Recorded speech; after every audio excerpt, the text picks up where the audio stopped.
asked to name the team that won the first ever Formula One championship, what will your answer be? Ferrari, McLaren, or Mercedes? Well, no, none of them. Alfa Romeo was the team to win the first ever Formula One championship, but they didn't stop there and were able to win back-to-back championships in the first two editions of the Formula One championship. Regardless of great success, they left the sport immediately. However, at least modified Alfa Romeo engines were seen on some of the Formula One cars, regardless of its official participation as a racing team. The most interesting fact is Alfa Romeo was a state-owned company at that period, and governmental decisions directly influenced the team, even if they wanted to be involved in racing. They made a return to F1 during the period between 1979 and 1985, and left the sport without enjoying much success. However, now it is owned by the Fiat Chrysler Automobile Group since 2007, and made a return to F1 as the title sponsor of the Sauber F1 team in 2019. After a long absence in the premium racing category. Unfortunately, Alfa Romeo was not able to repeat the success that it had a few decades back. Within its golden era, Alfa Romeo was regarded as one of the most powerful engines that could be used for racing, and most teams selected these Italian engines to power their challengers over different racing categories. But now, they are totally dependent on the Ferrari engines, who were once its customers in the 1950s. The Alfa Romeo Sauber deal expires at the end of the current F1 season, and the Sauber administration already signed a deal with Audi to transform as a full working outfit under the German automobile brand from 2026 onwards. So this video is dedicated to discuss the success and the decline of the Alfa Romeo racing team, which won the first ever Formula One championship in history. But before we proceed, hit the subscribe button and smash the bell icon for more exciting updates.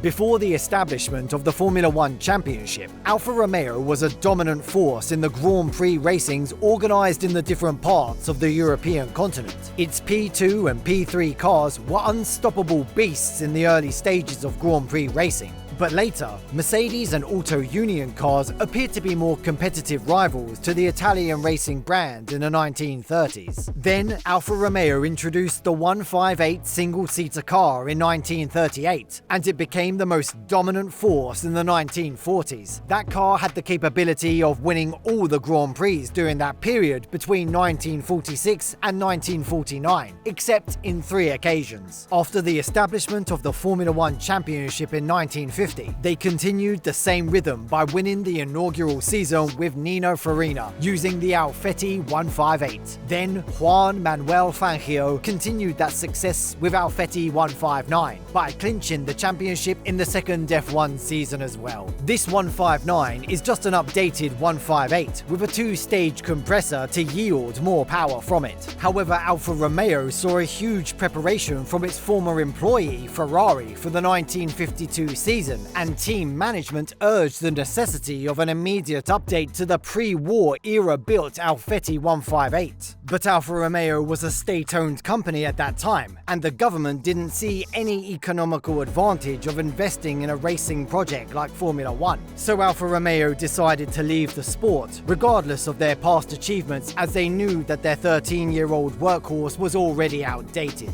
Even though the Milano-based racing team left the sport at the end of the 1951 season, many teams adopted Alfa Romeo's engines for their Formula One cars, as they were strong enough to power them. For the 1970 and 1971 seasons, Alfa Romeo provided a modified 3-litre V8 engine of Alfa Romeo Tipo 33 3 sports car to Andrea de Adamich. These engines powered Adamich's McLaren in 1970 and March in 1971. Then, the Alfa Romeo designer Carlo Chiti designed a flat V12 engine to replace the T33 V8 engine for the 1975 World Sports Car Championship.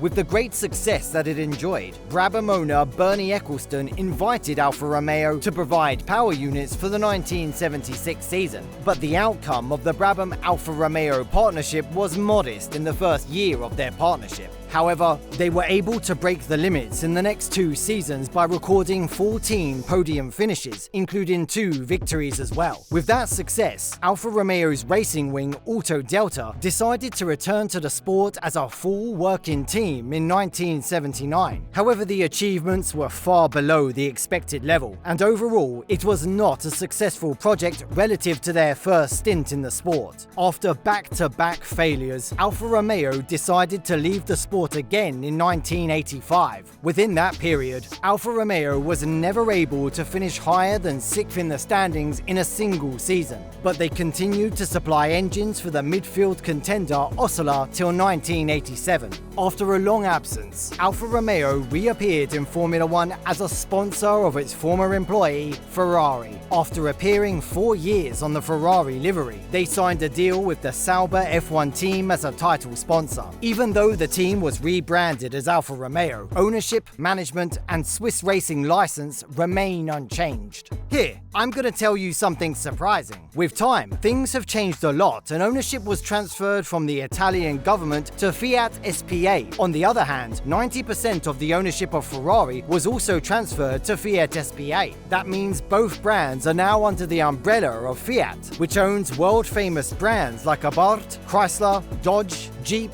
Lancia, Maserati, Ram trucks, and SRT. That means Alfa Romeo is more like a sister team of Ferrari than its customer team, but very few actually know about this relationship. Okay, let's return back to the topic. They hired former world champion Kimi Räikkönen and the Italian racing driver Antonio Giovinazzi to drive their Challengers in the inaugural season of its return. They ran this driver lineup till the end of 2021 without enjoying much success. They added Valtteri Bottas and Chinese rookie driver Zhou Guanyu for the 2022 season. The Alfa Romeo duo rarely broke into the top 10, but there is no consistency in their overall performances. After staying at 8th or 9th in consecutive seasons, they enjoyed little success by finishing the 2022 season as 6th in the constructors' standings. But again, the current season is not going as well as they expected. This is the last season of the Alfa Romeo Sauber deal, and Sauber has already made a deal with Audi to sell the majority of the stakes of the team. Alfa Romeo hasn't announced its future plans yet, and it is impossible to think that it will return to the sport again in the near future. That means Alfa Romeo may disappear from the sport for the 3rd time at the end of this season.